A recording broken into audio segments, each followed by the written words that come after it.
When you're done chowing down on your leftover hamburgers, hot dogs, coleslaw, and deviled eggs from the 4th of July, head on over to patreon.com/thecyberwire and see how you can help support our show. Thanks. Affected enterprises are restoring services after last week's NotPetya pandemic. Maersk's experience prompts some introspection in the logistics sector. Ukraine prepares to charge Doc's maker with criminal negligence for allowing the infection to take hold. NotPetya is tied to BlackEnergy and thence to a state actor. NATO's not saying it's Russia, but Ukraine is. FSB certificates allegedly express links between FSB and Kaspersky.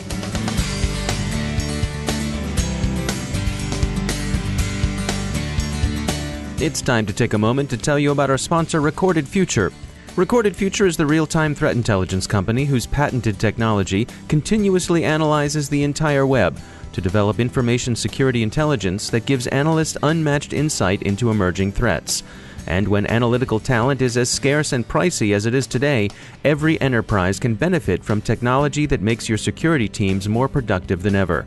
We at the Cyberwire have long been subscribers to Recorded Future's Cyber Daily, and if it helps us, we're confident it will help you too. Subscribe today and stay a step or two ahead of the threat. Go to recordedfuture.com/intel to subscribe for free threat intelligence updates from Recorded Future. And we thank Recorded Future for sponsoring our show.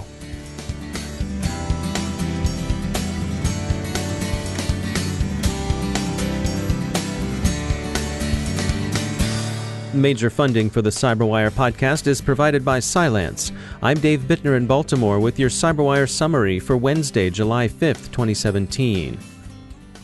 Yesterday marked the passage of the first week in the NotPetya disruptive malware pandemic. It's taken most affected enterprises from Maersk to DLA Piper to Ukraine's banking systems just about that amount of time to restore a tolerable level of service. Maersk announced Monday that it was finally able to bring its major systems back online after sustaining a hit to global operations from the NotPetya wiper attack. Port services reopened Sunday, many of them using manual operations, and other aspects of recovery continue. The hit was substantial. Maersk, which is by no means an inattentive or poorly resourced outfit, is working through a 6-day backlog. Among the ports that returned to operation in substantially manual mode are Gothenburg, Sweden, and the U.S. ports of Los Angeles, Mobile, and Port Elizabeth, all big cargo handlers. The NotPetya attack and its effect on Maersk has led the shipping and logistics industry to some security introspection. Self-examination leads to uncomfortable insights. We heard from Lars Jensen of the maritime cybersecurity company Cyberkeel, who summarized some of those insights as follows. Quote, a top 20 carrier allows shippers using their e-commerce platform to use X as their password. A port terminal has a server running the access to their e-commerce tools, which is so old that it can be readily taken over using tools one can download directly from the internet. A top 5 carrier claims that the password 12345 is of medium strength. 10% of carriers and 20% of the sampled ports and terminals have still not patched the vulnerabilities related to the Poodle and Heartbleed cyber threats, which emerged more than 2.5 years ago. End quote. Jensen also notes that the apparent ease with which the attack propagated laterally across infected networks is a disturbing indicator that security levels are generally too low for comfort.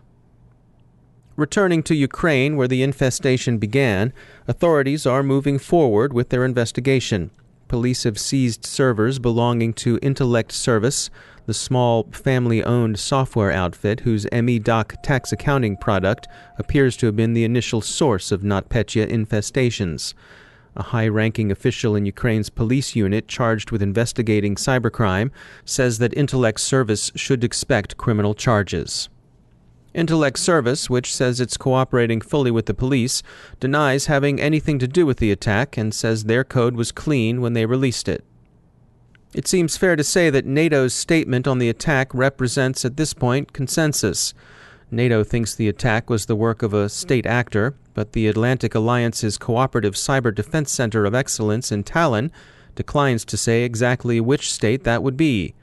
The statement about the attack mentions in passing that cyber attacks with physical consequences could trigger NATO's Article 5, collective defense, but was silent on whether this would be one of those cases. Almost certainly not, but the statements do suggest the rough area where NATO will draw its Article 5 line, somewhere on the side of physical consequences.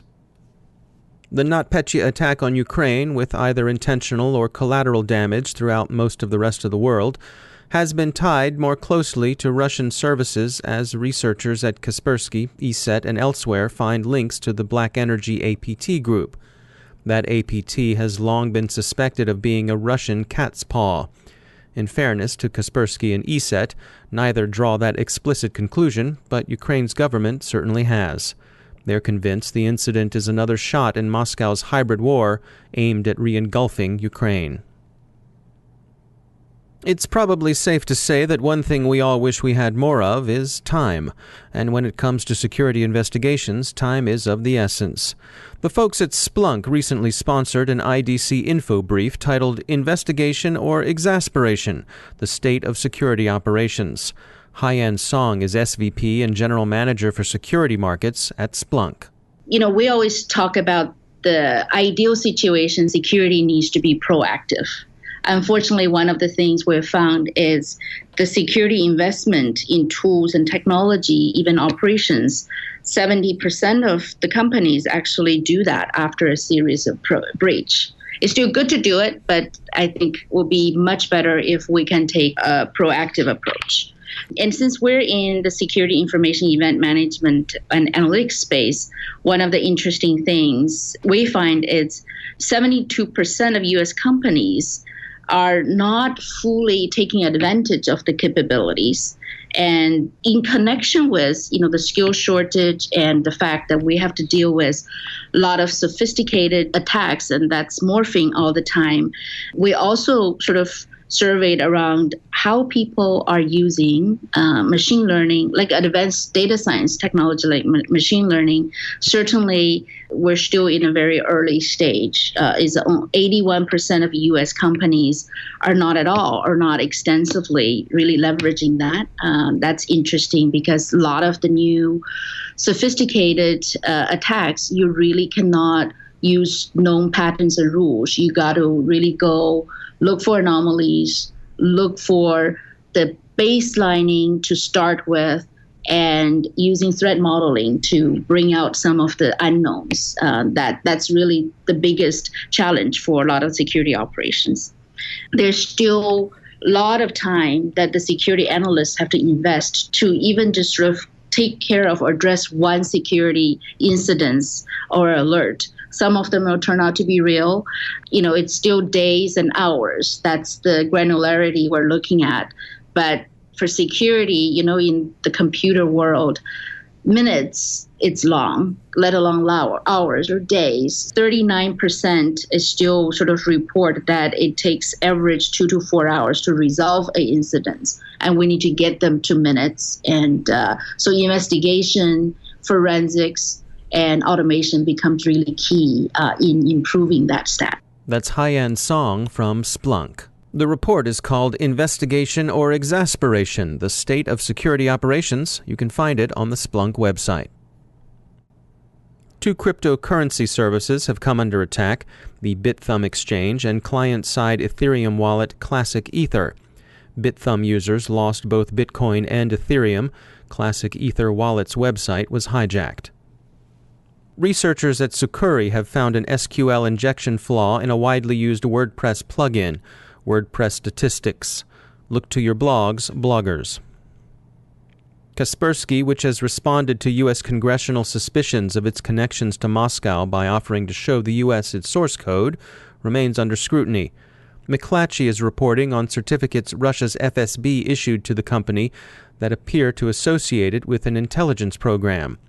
While connections among security companies and intelligence services are far from unusual, experts consulted by McClatchy think that the certificates appear, at the very least, to be odd ones and worth further scrutiny. The bear suspected of consorting with Kaspersky, by the way, would be Cozy Bear, not her sister Fancy. Russian authorities aren't happy with the suspicions and tell the U.S. to expect blowback. Maybe, the communications minister suggests, Russia will stop using Microsoft and Cisco products. I'd like to take a moment to tell you about our sponsor, Threat Connect. They're offering a valuable opportunity for individual researchers to get started with threat intelligence at no cost. That's right, it's free, and it's called TC Open. TC Open allows you to see and share open source threat data with community support and validation. Once you sign up, you'll have immediate access to more than 100 open source intelligence feeds, access to threat, incident, and adversary data, the ability to collaborate on or consume active and historic indicators, incident, and threat data. More importantly, you'll be able to validate your findings with peers in the growing Threat Connect common community. Get the details and sign up today for TC Open at threatconnect.com/free.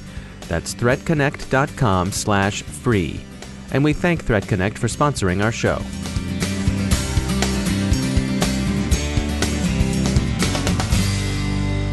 Joining me once again is Professor Rashid. He heads the Academic Center of Excellence in Cybersecurity Research at Lancaster University. Professor, welcome back. With this recent high-profile ransomware attack, of course, WannaCry and the disruption it did to the NHS in England, you wanted to talk some about the anatomy of attacks and sort of getting back to the basics.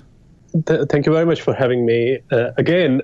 Indeed, I think the ransomware attack that disrupted many different systems across the world, but most notably the National Health Service in the UK, just simply demonstrates what is effectively a fairly simple type of attack, in the sense that it's an attack that locks out your files and access to your disk, can disrupt one of the largest organizations in the world. And to look at the causes of this disruption, we need to really look back at the anatomy of an attack. And normally what would happen is that an attacker breaches the system, for example, through a weaponized document or a payload, which could come via a phishing attack or any other means to deliver it into the network. And then their goal tends to be is to get some kind of a command and control infrastructure set up, and also do lateral movement and move across the network. And what we can see in this case is that has happened with relative ease, in the sense that yes, we don't fully know what was the initial point of breach, but once the initial point of breach had been reached by the attacker, the attack moved very quickly, not only within a particular part of the organization, but across many National Health Service trusts across the country. That leads to the very fundamental question as to how basic security practices can actually disrupt different types of attacks. And what we know in this case is that some of the systems were based on Windows XP, which is an outdated system and is not supported currently by Microsoft, but also that the particular vulnerability has been known since March and patches were available, but they weren't applied. And that leads to the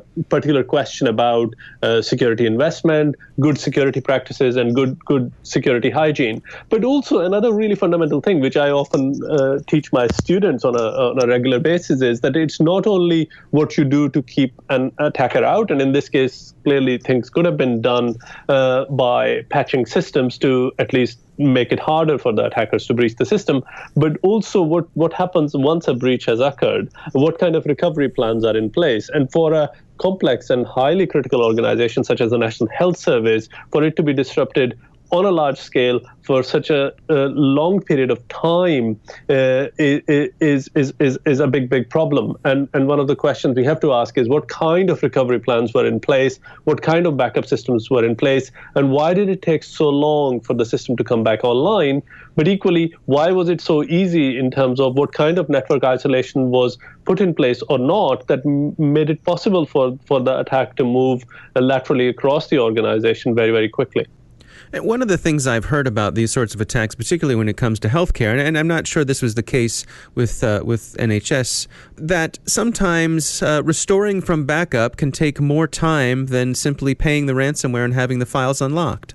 Yes, but that might be the case. But first of all, one would never condone paying the ransom for a ransomware, because ultimately the attacker's motives are economic, and that simply plays into the attacker's motivation. But equally, in this case, a lot of these systems are not always set up with, for example, local files and so on. They're often delivered from a server, and we just do not know in this case what was the scale of the infection. For example, did the ransomware also lock sort of key servers within the organization that were delivering those files to the terminals.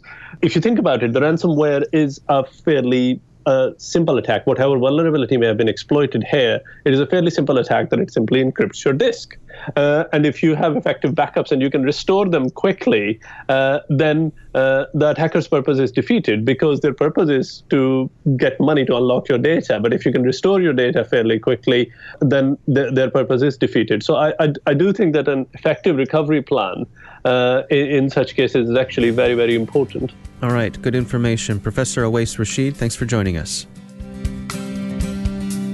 And that's the Cyberwire. Thanks to all of our sponsors who make the Cyberwire possible, especially to our sustaining sponsor, Cylance. To find out how Cylance can help protect you using artificial intelligence, visit Cylance.com. The Cyberwire podcast is produced by Pratt Street Media. Our editor is John Petrick, social media editor is Jennifer Iben, and our technical editor is Chris Russell. Our executive editor is Peter Kilpe, and I'm Dave Bittner. Thanks for listening.